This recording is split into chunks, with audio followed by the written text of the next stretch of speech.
Hi everyone, this is Thomas Newman from the CIMA Hub.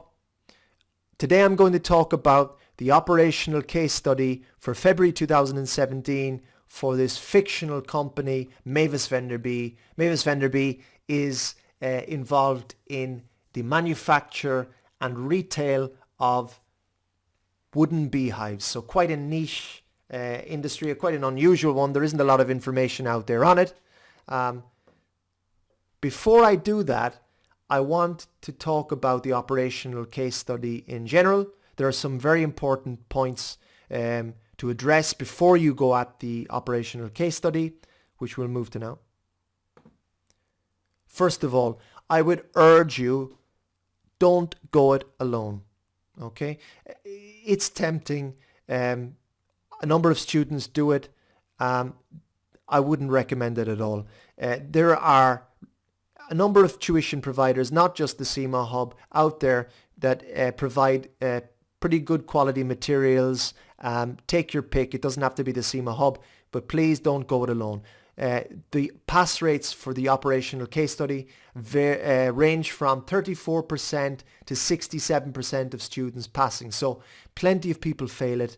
And what we invariably hear is that the people who chose to go it alone are getting disappointing results.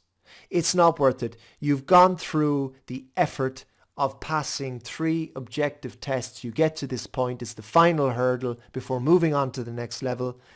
It's worth investing a little bit of money in a tuition provider.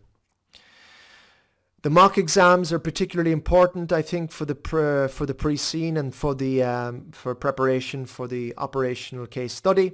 They're really vitally important. You need to be practicing mock exams before the exam based on this particular pre-scene. It's not really good enough to just look at the types of questions that have come up in the past, although that is useful. You need to be doing mock exams based on this pre-scene.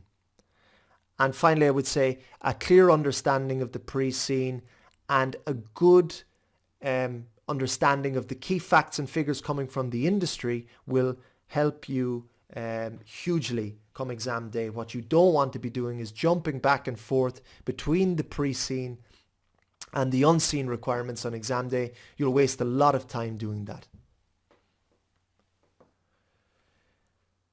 This leads me to the offer the CIMA Hub has for this particular case study. We're very, very happy with the offer we've put together. We have benchmarked our materials against the materials of other providers. We are absolutely convinced of the value we offer. We offer a price that is absolutely unbeatable, considering the amount of materials included and considering the high quality of the materials included. And here is a list of those materials. We have a pre-scene review, which is a walk through, guiding you through the pre-scene. Over 3 hours of video analysis included in this part of the package.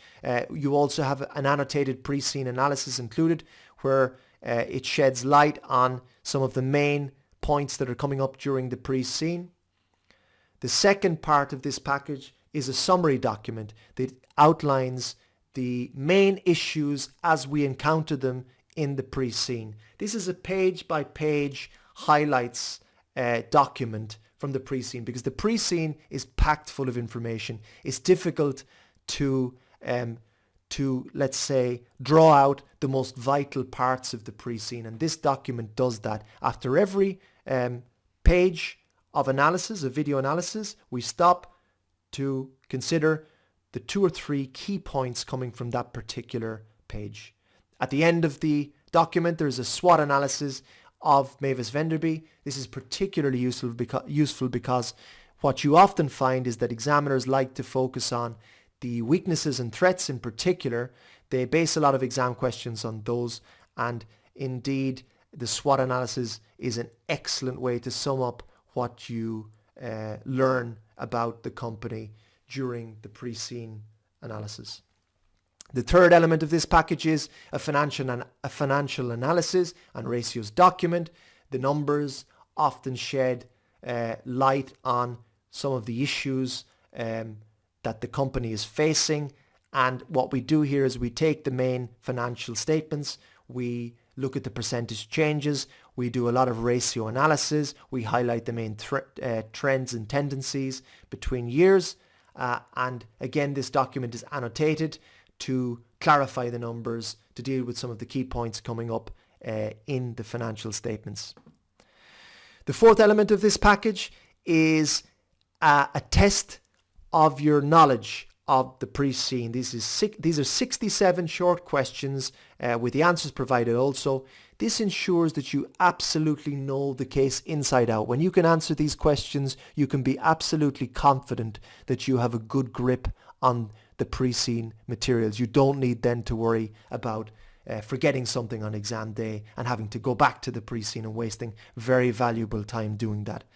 The fifth element of the package is possibly the most important. I said before that the mock exams are absolutely vital, and we have done a lot of work on these mock exams. We have performed a deep analysis of past exams. We've looked at the split of marks between the different skills that you're meant to exhibit in the operational case study. That is the business skills, the technical skills, the leadership skills, and the people skills.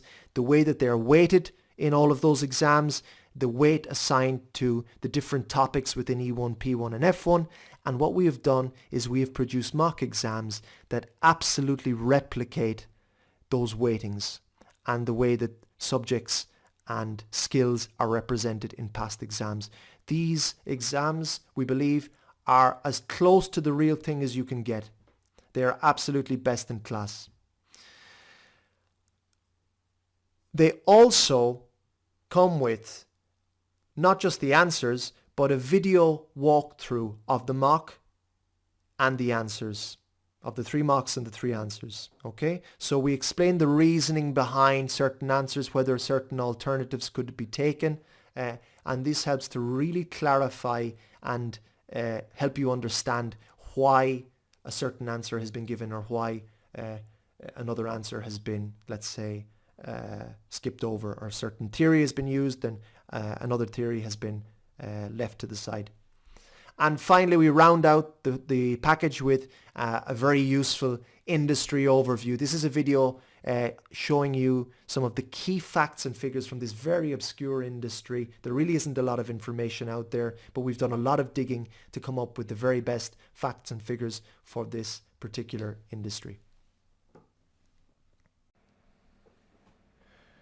Okay, let's jump into the pre-scene. We start with the introduction. This is typically where CIMA sets the scene. They tell us a little bit about the background of the pre-scene company that you work for. They tell us where they're located. They tell us who some of the key people in the company are. And they talk about what products and services they're offering. And often they will fill us in on what the company has been up to recently. We see that Mavis Venderby both manufactures and retails wooden beehives. So this is quite a niche business. This is one that if you go looking on the internet, you're not going to find very much information. This business was established 70 years ago by Mavis Venderby and her husband Benjamin, and it's been handed down from generation to generation. It's a company with longevity. Of course, it's a family business, which we'll talk about the pros and cons of a family business in just a second. In this first paragraph, we're also told that this is a company based in Tuckland, this fictional country based in the Northern Hemisphere, and it has the T dollar as its currency. We also understand that Tuckland is a temperate climate, which we know is ideal for the production of honey. Okay, unpacking this first paragraph a little bit. As I said, it's a family business. Like any business structure, the family business has both pros and cons. Okay, looking over on the left, some of the pros of a family business. Typically, a family business can take the long-term view. And what I mean by this is that they're not subject to the same short-term pressures that a publicly listed company might be, where you have external shareholders with lots of expectations about the profits that the company should be generating in the short term, the dividends that will come out of those profits, etc. With a family business like this, you can be a little bit more relaxed about the short term, and you look to long-term sustainability. Also, and tied into this point, is the issue of control. We learn in just a minute in the second paragraph that Mavis Venderby is owned by two people. There's a 50-50 split of the company between Thomas Venderby, okay, who's the managing director, and his sister Jacinta Corey, okay, who's a director in the company of sales and marketing. And they have an even split of ownership between the two of them. They're great-grandchildren of Mavis and Benjamin. So as I said before, this is a family business that's established 70 years ago and has been handed down from one generation to the next. So the family has full control of the company. There's no external meddling or interfering. They can take decisions in the long-term interest of this family business. And with family businesses, you also tend to have a bit more solidarity, let's say, between both the owners themselves, among them, and between the staff and the owners themselves. What about issues typically related to family businesses? If we look up here at the top, okay, what we see is that with family businesses, they can be breeding grounds for feuds between people. They can cause, let's say, lots of arguments about who has control, who has responsibilities, and the split of responsibilities. Typically, people are more, let's say, emotionally involved perhaps with the family business. There isn't the same separation of the private and professional life as there is in other companies. And there can also be a lack of professionalism. What you might see is that family businesses, because they have little experience of working in other industries and other businesses, that they're not really bringing, let's say, new ideas. They're not really bringing that valuable professional experience to bear on their family business. There might also be a lack of qualifications at the highest levels, where you're looking for a good degree of managerial competence, but it might be lacking in some cases. Nepotism, of course, is a problem, because family businesses, they retain control within the family. They're passing control to their sons, to their daughters. Perhaps it's better to consider an outsider. Maybe the outsider is the best person for the top jobs in a family business. It tends not to happen, though. So you might have, let's say, a degree of incompetence due to favoritism for a son or a daughter. We wonder if that's the case with Thomas Venderby and Jacinta Corey. We don't know that yet. We'll see. Family businesses can also be a little bit resistant to change. Maybe there's the attitude that this is the way we've always done things, and we're going to keep doing it this way. And that can be dangerous, especially in today's world, where you have higher competition. You have the forces of globalization that mean that competition is increased with firms operating in other markets, selling their wares in your home market. And there might be a lack of separation of roles. You might have one person trying to take on too much and do too much, doing many things at once, when really what they should be doing is delegating and concentrating on one role themselves. We'll see later on that's a little bit of an issue with Thomas Venderby himself, who's the managing director, but is also taking on responsibilities for human resources. What we can say about the fact that the company is based in Tuckland is, because it's based in the Northern Hemisphere, we understand that it's most likely quite a wealthy country, quite stable. They're good, obviously, but there could be potential production cost issues. Is it particularly costly for the company to source their primary raw materials, which in this case is wood? Is it particularly costly to employ its workers? They're things we need to consider as we read through the case.